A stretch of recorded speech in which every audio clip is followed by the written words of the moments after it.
It wasn't. County records show 43 accidents near the front of her house, all around that 90-degree curve. The most recent one has knocked the family out of their home for the past 5 months. We're getting pushed off this scene, so we'll go back in the show and we'll update you as soon as possible. Should the city enforce mandatory retirement or not?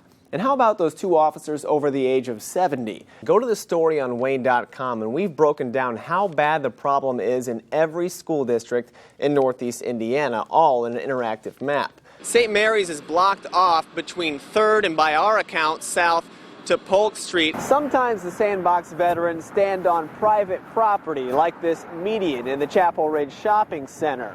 It's owned by Mike's Car Wash, but since the end of December, the group stopped collecting donations here. The reason? A manager of Mike's tells me he was hearing so many complaints from customers driving around this area, he was worried the Sandbox veterans were hurting his business.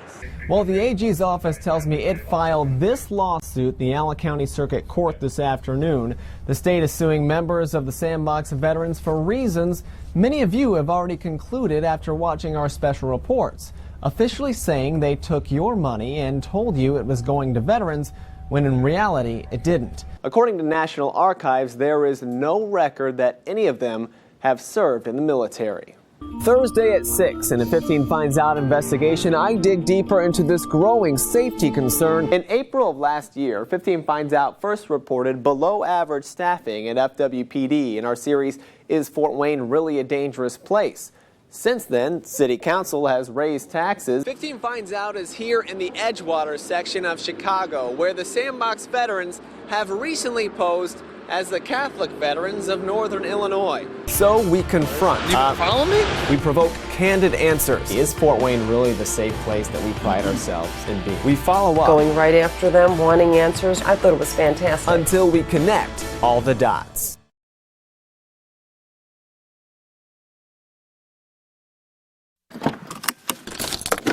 If you hop in a car with Sam Fennessy, just kind of looking at the traffic, kind of looking around, and come across the Sandbox veterans, he's weaving in and out of traffic.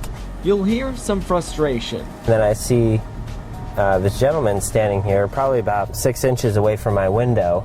He was just kind of like giving me the eye, like, you know, you need to give me money. You know, is this guy legitimate? His concerns are different than those of your average driver. I was in the Marine Corps. Recently, I just got out, January 2012. It kind of made me wonder, you know, where is this money going? Are they really making any efforts to help out with our service members? And he's not alone. Since 15 Finds Out investigated Fort Wayne panhandlers 1 year ago, you follow me? We've received dozens of emails and calls urging us to investigate the so-called Sandbox veterans. The Sandbox veterans have been collecting money around Fort Wayne for years, and the city makes it clear that their methods are illegal. So we approached the Sandbox veterans with a camera when they were on East DuPont Road. Before we could get there, hey guys! They hopped in a van and drove off. So we followed them to the intersection of Clinton Street and Lima Road. Here's the response this non-profit organization gave us. Private property, you guys can't be here right now. Okay, we just want to ask you a couple questions about the organization. Nope. I didn't know if you guys saw us. We got about 5 seconds to get off the property before we have an issue. According to Allen County records, we were actually standing on city property. Either way, I then stepped back on the sidewalk with cameraman Ross Kinsey. I didn't know if you guys saw us, so we just want to ask a couple questions. Yeah, no comment. You guys, no. I mean, we just have a couple questions about your organization. There's a lot of people who have questions. Yeah, you can do that by phone. Okay, what's your number? It's online. Adam, could you just talk about the organization? Oh, you can't just follow people around. You have email address and everything, so no comment. You guys can't be on a property. All right. I mean, if people have questions about the organization, if it's legitimate or not, if it is legitimate, why wouldn't you want to say anything about it? You would think out of all the veterans that we have coming through our door, someone would mention that organization if they've received help from them. It was the same story across Allen County. Here's a spokesman with the VA hospital. Do you know of any veterans that they've helped? No, I do not know of any. We even called every VFW and American Legion in Fort Wayne. I know of nobody who has ever been helped by the Sandbox veterans. Not at this post. No, not to my knowledge. But since we began our investigations, the once very visible group has seemingly vanished. According to their nonprofit filing with the state of Indiana, the Sandbox veterans filed to dissolve the organization on Valentine's Day. 15 Finds Out is here in the Edgewater section of Chicago, where the Sandbox veterans have recently posed as the Catholic veterans of Northern Illinois. Adam Silvani worked this intersection, while John Cantrell worked the one across the street, doing the exact same thing they were doing in Fort Wayne, only at a major road leading into downtown Chicago. What'd you think when you saw the stories on Wayne.com? I said, this is what everyone in this neighborhood was expecting. What if I were to tell you these same three guys are doing the same exact thing in Fort Wayne, Indiana? I would believe that.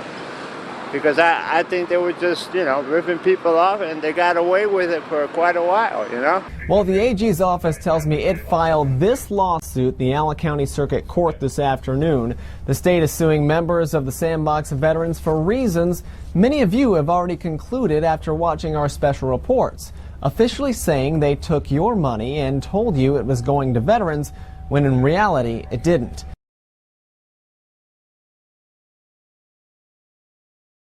It happens virtually every day around every school bus in Fort Wayne. Kids have been hurt and even killed across the state. Last year alone, bus drivers in Indiana reported almost 500,000 vehicles ignoring their bus stop arms. And those are just the violations reported. School leaders say the actual numbers are probably much higher. In a 15 Finds Out investigation, Adam Widener has uncovered unsettling proof of this growing risk.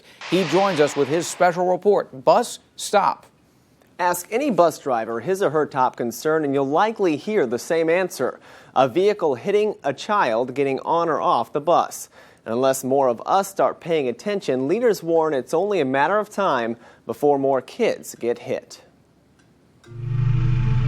Every day in Allen County, more than 600 buses set off on a mission to get more than 40,000 students to school safely and back home, and avoid this.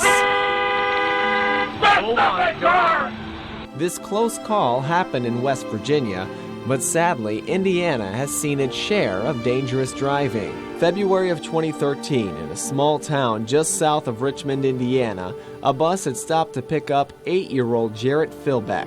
The third grader was crossing the street when a driver who was apparently plugging in her phone charger hit and killed the young boy.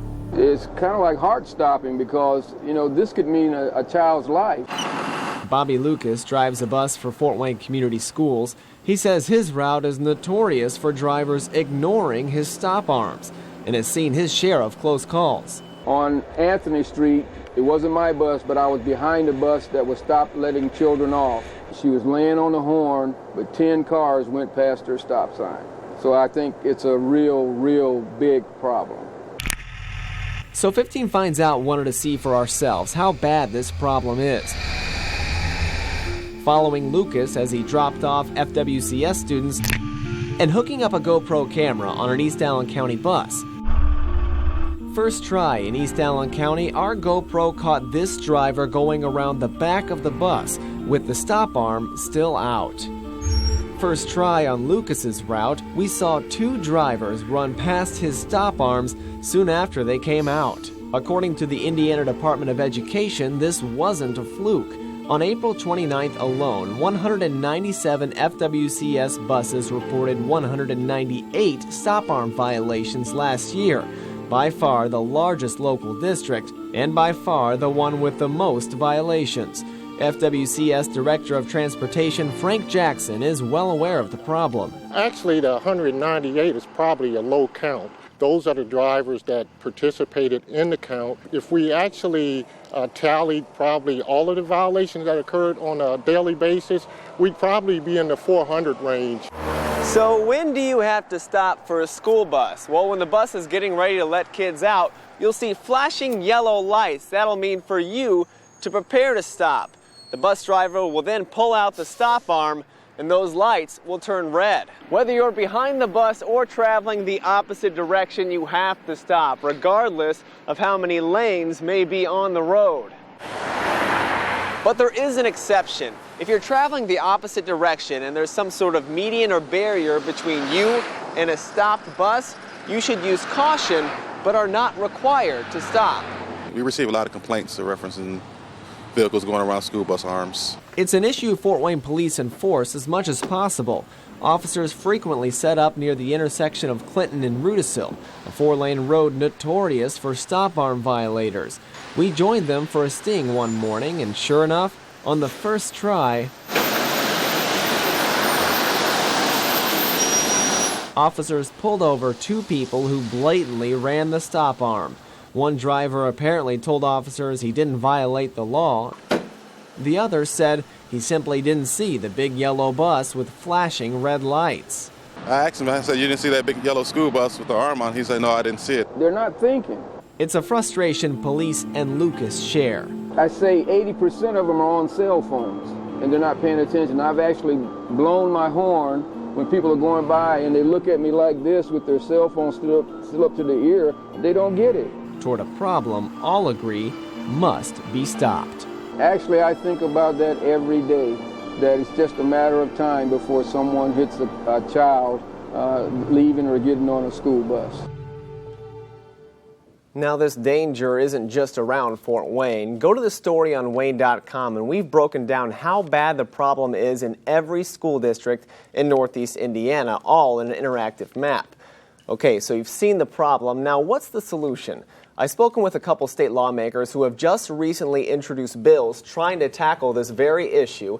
Next Thursday at 6, we'll tell you how these bills could translate to more stop arm citations and more money into our schools as 15 Finds Out continues this investigative series. We'll look forward to hearing from you then. Thanks, Adam.